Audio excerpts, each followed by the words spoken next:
Hi friends, ఈరోజు మనం discuss చేసే టాపిక్ వచ్చేసి తెలంగాణలో బీసీ రిజర్వేషన్స్.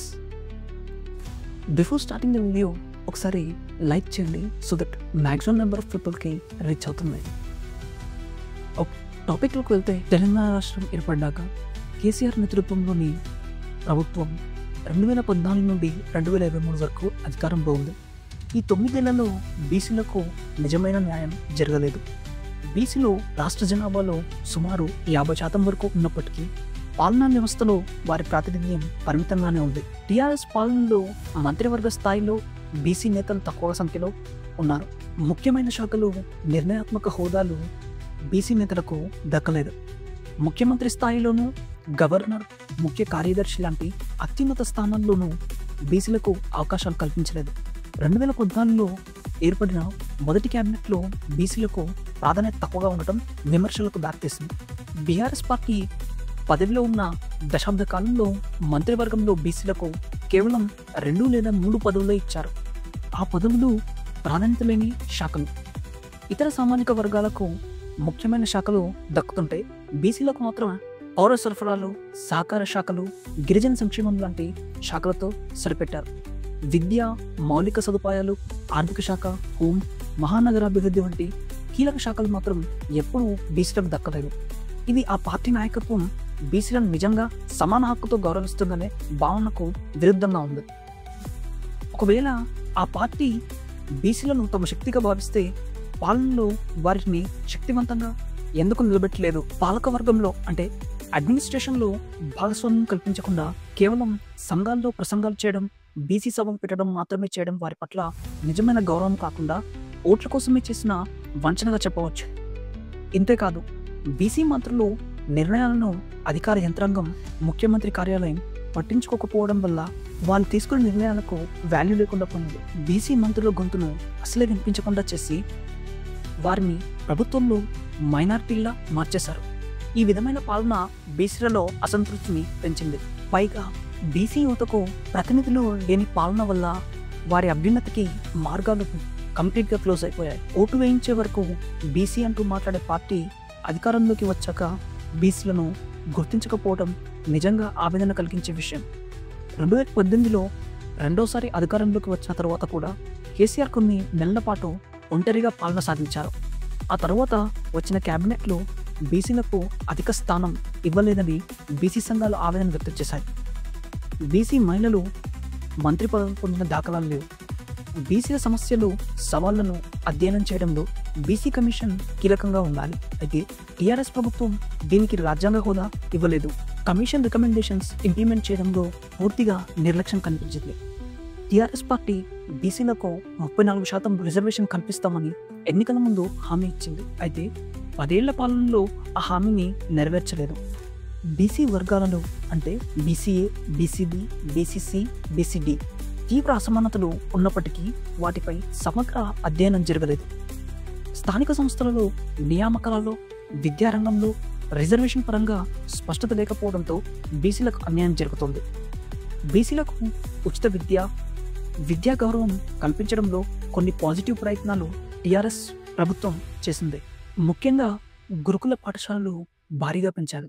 కానీ ఉన్నత విద్యలో, వృత్తిపరమైన విద్యలో బీసీల ప్రాతినిధ్యం పెరగలేదు. ఇక ఉద్యోగ నియామకాల విషయానికి వస్తే గ్రూప్ 1, గ్రూప్ 2 టీచర్ పోస్టులు, పోలీస్ నియామకాలలో బీసీ అభ్యర్థులు తగిన సంఖ్యలో సెలెక్ట్ కాలేదు.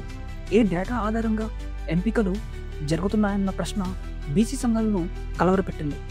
ఇక ప్రభుత్వం బీసీల అభివృద్ధి కోసం వృత్తివేత్తల కార్పొరేషన్లు, బీసీ సంక్షేమ అభివృద్ధి సంస్థలు ఏర్పాటు చేసింది. కానీ వాటికి అవసరమైన నిధులను ఇవ్వకపోవటం, నిధుల విడుదల ఆలస్యం, పదవుల్లో పార్టీకి అనుకూలంగా ఉన్నవారిని నియమించబడటంతో ఈ సంస్థలు పనిచేయకపోవడమే కాక నమ్మకాన్ని కోల్పోయాయి. ఎగ్జాంపుల్గా వార్షిక బడ్జెట్లో బీసీ సంక్షేమానికి కేటాయించిన నిధులు గణనీయంగా తక్కువ. అసలు మంజూరైన నిధుల్లో విడుదలైనవి 50% కంటే తక్కువగా ఉన్నాయి. బీసీలకు నామినేషన్ ద్వారా ఇచ్చే పదవుల ముసుగులో పార్టీకి అనుకూలంగా ఉన్నవారికి ఇచ్చే ప్రయత్నాలు జరిగాయి. సామాజిక న్యాయం కన్నా రాజకీయం మేలు చూసే విధానంతో టీఆర్ఎస్ ముందుకు సాగిందని విమర్శలు వచ్చాయి. బీసీ కార్పొరేషన్, మండలి అభివృద్ధి సంస్థలు, జడ్పీ చైర్మన్ల పదవుల్లో నియామకాలు బీసీ సామాజిక పునరుద్ధరణను పట్టించుకోకుండా జరిగాయి. బీసీల విద్యాభివృద్ధికి ప్రభుత్వం బీసీ గురుకులాలు వంటి కార్యక్రమాలను ప్రారంభించినప్పటికీ అవి ప్రధానంగా ప్రచార ప్రయోజనాలకి పరిమితమయ్యాయి. గురుకులాల స్థాయిని మెరుగుపరచాల్సిన అవసరం ఉన్న అవసరమైన మానవ వనరులు, ప్రొఫెషనల్ అధ్యాపకులు, వసతి, భద్రత, భోజన సదుపాయాలు వంటి మౌలిక సౌకర్యాలను సరైన స్థాయిలో అందించడంలో ప్రభుత్వం విఫలమైంది. తెలంగాణ బీసీ సంక్షేమ సంఘం, జాతీయ బీసీ సంక్షేమ పరిరక్షణ సమితి లాంటి సంస్థలు టీఆర్ఎస్ పాలనపై తీవ్ర అసంతృప్తిని అప్పట్లో వ్యక్తం చేశాయి. ముఖ్యంగా బీసీ మేధావులు ప్రభుత్వ వైఖరిపై విమర్శలు చేశారు. బీసీలను ఓట్ బ్యాంక్గా వాడుకుంటున్నారని వ్యాఖ్యానించారు. బీసీలకు న్యాయం చేయాలన్న డిమాండ్తో నిరసనలు జరిగాయి. 2023 అసెంబ్లీ ఎన్నికల్లో బీసీ ఓట్ బీఆర్ఎస్ వైపు ఊహించినంతగా పోల్ కాలేదు.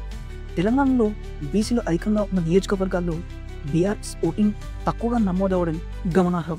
బీసీల హక్కులను చట్టబద్ధంగా గుర్తించి వాటి అమలును నిర్ధారించాల్సిన బాధ్యత ప్రభుత్వంపై ఉంది. కానీ బీసీల రాజకీయ సాధికారత, విద్య, ఉద్యోగాల్లో న్యాయమైన వాటా, ఆదాయపరంగా సమానత్వం వంటి అంశాల్లో నిబంధనలు అమలయ్యేలా చేయడం జరగలేదు.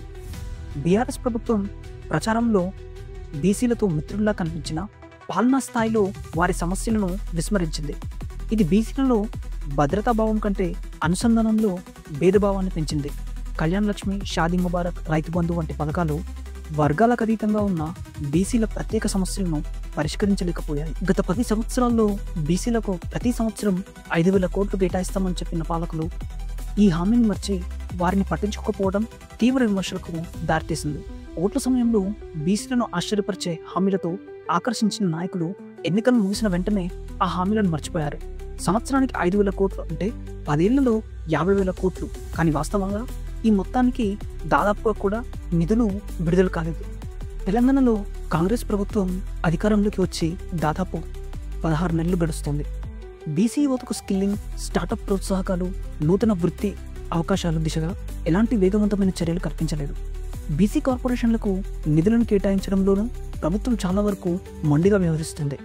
గత ప్రభుత్వాల హయాంలో బీసీలకు ఇచ్చిన రుణాలు, గ్రాంట్లను ఈ ప్రభుత్వం పునఃసమీక్షించకుండానే నిలిపివేసిన సందర్భాలున్నాయి. ఇప్పుడు స్థానిక సంస్థల ఎన్నికలు దగ్గర పడటంతో మళ్ళీ బీసీ ఓట్లపైనే ఆశలు పెట్టుకుంది. కానీ ప్రజల యొక్క ఆలోచన శైలి మారిపోయింది. 18 నెలలుగా వాయిదా పడుతూ వచ్చిన పంచాయతీ ఎన్నికలు తప్పక నిర్వహించాల్సిన అనివార్యతను హైకోర్టు తీర్పునిచ్చింది. పోయిన వారం గౌరవ హైకోర్టు జస్టిస్ మాధవీదేవి ఇచ్చిన తీర్పు ప్రకారం సెప్టెంబర్ 30, 2025లోగా ఖచ్చితంగా స్థానిక సంస్థల ఎన్నికలు నిర్వహించాలి. నిజానికి జనవరి 30, 2024లోనే నిర్వహించాల్సిన సర్పంచ్, ఎంపీటీసీ, జెడ్పీటీసీ, మున్సిపాలిటీ ఎన్నికలు వీటిలో బీసీ రిజర్వేషన్ల శాతం నిర్ణయించడంలో కాంగ్రెస్ ప్రభుత్వం తాత్సారం మూలంగానే వాయిదా పడుతూ వచ్చాయి. ఎన్నికలు త్వరగా నిర్వహించాలని కొంతమంది మాజీ సర్పంచ్లు కోర్టుకు వెళ్లడంతో గత సెప్టెంబర్ హైకోర్టులో ఫిబ్రవరి 2025లోపు ఎన్నికలు నిర్వహిస్తామని ప్రభుత్వం హామీ ఇచ్చింది. ఆ హామీని నిలబెట్టుకోకపోవడంతో సింగిల్ జడ్జ్ బెంచ్ రాష్ట్ర ప్రభుత్వానికి, రాష్ట్ర ఎన్నికల కమిషన్కు ఖచ్చితమైన గడువును విధిస్తూ 3 నెలల్లోగా ఎన్నికలు నిర్వహించాలని తీర్పునిచ్చింది. ఈ తీర్పుకు కాంగ్రెస్ ఎన్నికల హామీకి లింక్ ఉంది. ఇప్పటి కర్ణాటక ముఖ్యమంత్రి సిద్ధరామయ్య సమక్షంలో 2023 నవంబర్లో తెలంగాణ రాష్ట్ర ముఖ్యమంత్రి రేవంత్ రెడ్డి తాను అసెంబ్లీ ఎన్నికల్లో నామినేషన్ దాఖలు చేస్తున్న సందర్భంలో కాంగ్రెస్ పార్టీ కామారెడ్డి బీసీ డిక్లరేషన్ను ప్రకటించింది. ఇందులో పంచాయతీ ఎన్నికల బీసీ రిజర్వేషన్లను 23% నుంచి 42%కి పెంచుతామని పార్టీ హామీ ఇచ్చింది. ఈ హామీల అమలుకు పకడ్బందీగా చర్యలు తీసుకోవాల్సిన ప్రభుత్వం మొక్కుబడి నిర్ణయాలు మాత్రమే తీసుకుంటుంది. మాటలు తప్ప చేతలు లేవు. తప్పించుకునే ఎత్తుగడలే తప్ప ప్రభుత్వం చర్యల్లో సీరియస్నెస్ లేదు.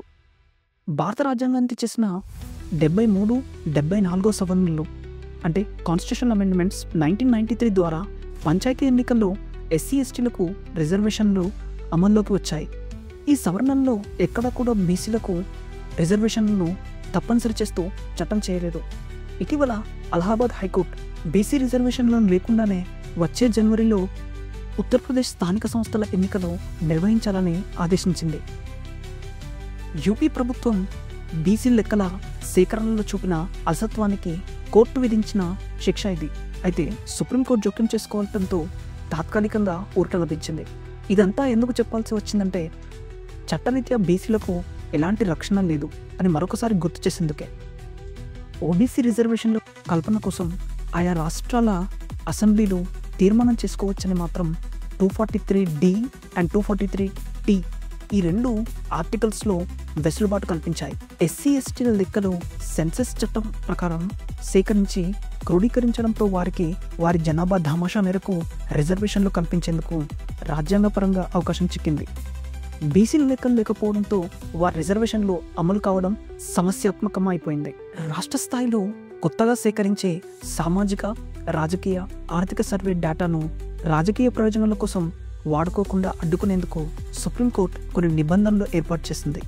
ఈ నిబంధనల ప్రకారం రాష్ట్ర అసెంబ్లీలు తమ ఇష్టానుసారంగా స్థానిక సంస్థల్లో ఓబీసీ రిజర్వేషన్లు పెంచలేవని, ఇందుకు ట్రిపుల్ టెస్ట్ సూత్రాన్ని పాటించాలని వికాస్ కిషన్ రావు గావలి వర్సెస్ మహారాష్ట్ర ప్రభుత్వం కేసులో అజయ్ రస్తోగి, ఇందూ మల్హోత్రా, ఎంఎం కన్విల్కర్తో కూడిన 3 జడ్జిల సుప్రీంకోర్టు బెంచ్ 2021లో తీర్పునిచ్చింది. ఈ 3 పరీక్షల్లో మొదటిది డెడికేటెడ్ కమిషన్. ఈ డెడికేటెడ్ కమిషన్ను ఫస్ట్ ఏర్పాటు చేయాలన్నమాట. రెండోది ఆ కమిషన్ ఓబీసీ రిజర్వేషన్ శాతాన్ని నిర్ధారించడం. మూడోది ఈ నిర్ధారించిన ఓబీసీ రిజర్వేషన్లతో కలిపి మొత్తం రిజర్వేషన్లు అంటే ఎస్సీ, ఎస్టీ, ఓబీసీ ఈ 3 రిజర్వేషన్లు కలిపి 50% మించకూడదు. ఇవన్నీ కూడా నిబంధనలు అన్నమాట. సుప్రీంకోర్టు నిర్ణయించిన ఈ 3 పరీక్షల ప్రకారం కాంగ్రెస్ ప్రభుత్వం ఒక డెడికేటెడ్ కమిషన్ బుసాని వెంకటేశ్వర్లు అనే మాజీ ఐఏఎస్ అధికారి నేతృత్వంలో ఏర్పాటు చేసింది. 160 కోట్ల రూపాయలు వెచ్చించి సామాజిక, ఆర్థిక, రాజకీయ, విద్య వివరాలను సేకరించింది. ఈ డేటా ఆధారంగా కమిషన్ రిజర్వేషన్లను నిర్ధారిస్తూ ప్రభుత్వానికి ఒక నివేదికనిచ్చింది. అయితే ఈ నివేదిక ఇంకా బహిర్గతం కాలేదు. ప్రభుత్వం సేకరించిన డేటా పైన కూడా ఓబీసీలకు అనుమానాలున్నాయి. కాంగ్రెస్ పార్టీ ఎన్నికల ప్రచారం ఊపులో ఎలాంటి గ్రౌండ్ వర్క్ చేయకుండానే బీసీలకు 42% రిజర్వేషన్లను ఇస్తామని హామీ ఇచ్చింది. ఈ మేరకు రాష్ట్ర అసెంబ్లీ తీర్మానం చేసి రాష్ట్రపతి ఆమోదం కోసం పంపించారు. 42% రిజర్వేషన్లు అమలు చాలా కష్టమైన పని. బీసీలకు 42%, ఎస్సీలకు 18%, ఎస్టీలకు 10% కలిపితే మొత్తం స్థానిక సంస్థల రిజర్వేషన్లు 70%కి చేరుకుంటుంది. ఇది 3 పరీక్షల్లో ప్రధానమైన నిబంధన. 50%ని మించుతుంది కాబట్టి చట్టపరంగా ఇవి అమలు కావడం అసంభవం. ఇంకొంతమంది ప్రభుత్వ ఉత్తర్వుల ద్వారా ఓబీసీల రిజర్వేషన్లను 42%కి పెంచాలనే అభిప్రాయాన్ని ప్రచారంలో పెడుతున్నారు. ఇట్లా అమలయ్యే అవకాశం ఉంటే అప్పటి బీఆర్ఎస్ ప్రభుత్వం ఓబీసీల 34% రిజర్వేషన్లను 23%కి కుదించేది కాదు. ఇది కూడా ఒక వృధా ప్రయాసం అవుతుంది. రాష్ట్ర అసెంబ్లీ తీర్మానం చేసి పంపించిన బీసీ రిజర్వేషన్ల పెంపు నిర్ణయాన్ని 8 మంది బీజేపీ ఎంపీలు ఉమ్మడిగా కేంద్రంపై ఒత్తిడి తెచ్చి షెడ్యూల్ 9లో చేర్చేందుకు తమ వంతు ప్రయత్నం చేయాలి. కానీ ఆ దిశగా బీజేపీ ఎంపీలు ఎన్నడూ ఆలోచన చేయలేదు.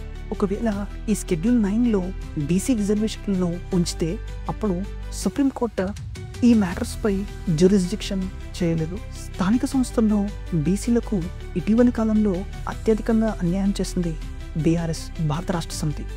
గతంలో 34% ఉన్నటువంటి రిజర్వేషన్లను 23%కి తగ్గించి 2019 ఎన్నికలు నిర్వహించింది.